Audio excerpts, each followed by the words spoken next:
सपनों को सच करना है। अमित कुमार पॉडकास्ट पे लॉ ऑफ अट्रैक्शन के सीक्रेट्स को जानें और अपनी लाइफ को ट्रांसफॉर्म करें। लोग लॉ ऑफ अट्रैक्शन या मैनिफेस्टेशन की जब प्रैक्टिस कर रहे होते हैं तो बेसिक गलतियां क्या करते हैं?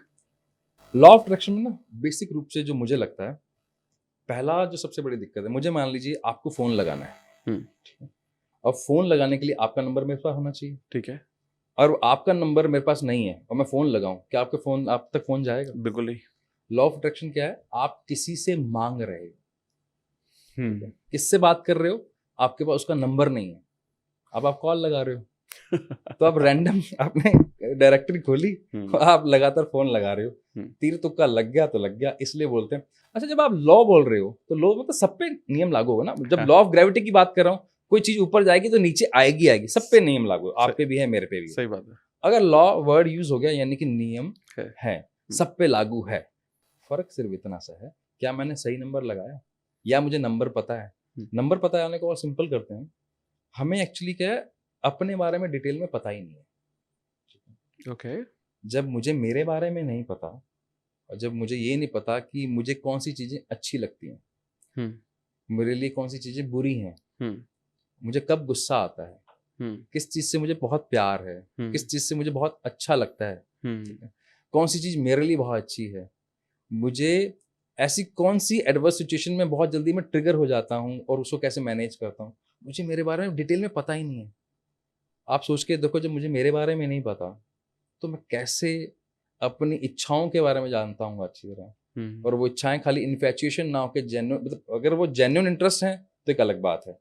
अगर खाली इन्फैचुएशन है तो इन्फैचुएशन तो ऐसी ही है जैसे जब आप बाजार में निकलते हो, जब आपके साथ 2 साल का बच्चा होता है, आपकी भी डॉटर है, तो हर चीज पे हाथ रखती है वो। ये भी चाहिए, ये भी चाहिए, ये भी चाहिए, ये भी चाहिए, क्या सभी मिल जाता है? जो जेन्युइनली जिसमें इंटरेस्ट होता है, आप उसको दिलाते हो, नहीं दिलाते? बिल्कुल। अपनी ताकत से ज्यादा लगाकर खर्चा करके भी दिलाते हो, क्योंकि पता है कि इसको जेन्युइन इंटरेस्ट है, उस पर ये टाइम लगाती है, इसके साथ उसको मजा आता है, इससे उसकी लर्निंग बढ़ती है, उसको उसमें इंटरेस्ट आता है। ऐसे ऊपर वाला भी तो हमें देख रहा है, वो देख रहा है भाई इसको अपने बारे में तो पता नहीं, क्या बात और ये बात मांग रहा है और इसके लिए सही है या नहीं है वो कैसे पता लगेगा? अपने बारे में पता नहीं है। तो ये बेसिक जो चीजें मुझे लगती है जो मिसिंग है, तो वो वहाँ पर एक मिसिंग पार्ट है लाइफ का हर किसी के। हम बैठते ही नहीं बात करने के लिए अपने आप के साथ। अमेजिंग। तो मतलब ये आई थिंक ये बहुत गहरी बात है जो आपने शेयर की कि बिफोर यू नो अदर्स, और आप लाइफ में कुछ भी करना चाहो पहले खुद को तो जानो अच्छे से। हाँ बिल्कुल, मतलब क्लैरिटी, जैसे हम लॉ ऑफ अट्रैक्शन में बोलते हैं भैया आपको लाइफ में अगर कुछ चाहिए भी उसकी भी क्लैरिटी जरूरी है, बट आपको क्या चाहिए उसकी क्लैरिटी से ज्यादा आप खुद क्या हो उसकी क्लैरिटी उससे भी ज्यादा है जरूरी है। हामिद सर, इसमें ना बहुत इंटरेस्टिंग है, और इतनी सारी इसके ऊपर बात हो रही है आजकल पॉडकास्ट पे, सिखाया जा रहा है। सिखाया क्या जा रहा है? आपको अगर किसी के साथ रिलेशनशिप बनाना है, यानी जिसको आप नेटवर्किंग बोलते हैं आम भाषा में, है ना, उसके बारे में जानिए, उसके साथ आप समय बिताइए, उसकी लाइकिंग डिसलाइकिंग को समझिए। इवन अगर आपको डील क्रैक करने जा रहे हैं तो आजकल टूल्स हैं, आप लिंक्डइन से उसके बिहेवियर को समझ सकते हो, उसके अकॉर्डिंग से बात कीजिए। भाई इतना कुछ उसके बारे में जानना चाहते हो, जिसके बारे में जानना चाहिए उसके बारे में तो जान लो। अपने बारे में हम जानते नहीं और दूसरों के बारे में बहुत कुछ जानना चाहते हैं, यानी कि दूसरे से संबंध अच्छा बनाना है ताकि उनसे हमारा रिलेशनशिप लंबा चले। जिसके साथ बिताना है समय, उसके साथ तो बिताओ।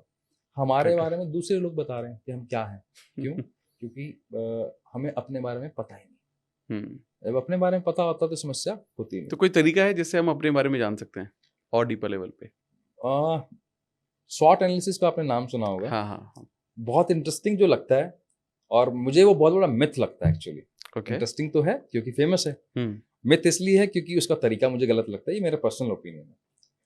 स्वॉट एनालिसिस मतलब जब अपनी स्ट्रेंथ, वीकनेस, अपॉर्चुनिटी और थ्रेट्स पे बात कर रहे हो, कैसे संभव है कि मैं खुद अपना स्वॉट एनालिसिस कर लूं भाई? ये भाई भी है। मैं अपने आप को कैसे पिक्चराइज करूंगा? यार मैं तो बहुत बढ़िया हूँ। मतलब मैं कैसे मान सकता हूँ कि मैं वीक हूँ?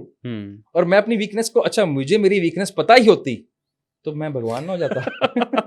सही बात है। तो ये सबसे बड़ा ब्लंडर लगता है कि आप खुद का स्वॉट एनालिसिस करते हो। ये संभव नहीं है। आज हम टेक्नोलॉजी के युग में, जहां पर अगर मुझे, जैसे मैं राजस्थान से बिलोंग करता हूँ, मेरे लिए यहाँ का हर रास्ता नया है, यहाँ स्टूडियो में आने के लिए मेरे लिए रास्ता नया था। तो मैं क्या यूज करता हूँ? Google map. एक तो तरीका ये था कि गूगल मैप यूज कर लो, टाइम पे डेस्टिनेशन पे पहुंच जाओ। दूसरा पूछ के आ जाता जो पहले चलता था, फिर मैं शायद आपके साथ टाइम पे मिल नहीं पाता और यहाँ पे 5-7 घंटे लेट पहुंचता। तो इतना स्मार्ट इनफ तो होना पड़ेगा ना टेक्नोलॉजी का सही यूटिलाइज करना। सेम विद अगर आपको अपने बारे में जानना है तो बहुत अच्छे टूल्स हैं, जैसे फिंगरप्रिंट टेस्टिंग है, ब्रेन मैपिंग टेस्ट है। कुछ दिन पहले हमने किया भी था मेरे साथ। नाइस। तो उसके बारे में बात करेंगे मैम। बिल्कुल करेंगे। और उससे आपको अनबायस्ड एक अपने बारे में रोड मैप मिलता है। करेक्ट है भाई, हमें रोड समझने के लिए गूगल मैप चाहिए, अपने आप को समझने के लिए भी तो चाहिए वो रोड मैप है। अमेजिंग, बहुत बढ़िया, बहुत सही। अगर आपको पॉडकास्ट की ये क्लिप बहुत अच्छी लगी तो आप यहाँ से इसके कंप्लीट पॉडकास्ट को भी देख सकते हैं। इसके साथ साथ आप अपना सपोर्ट बनाए रखें, चैनल को सब्सक्राइब जरूर कर दें। Thank you so much.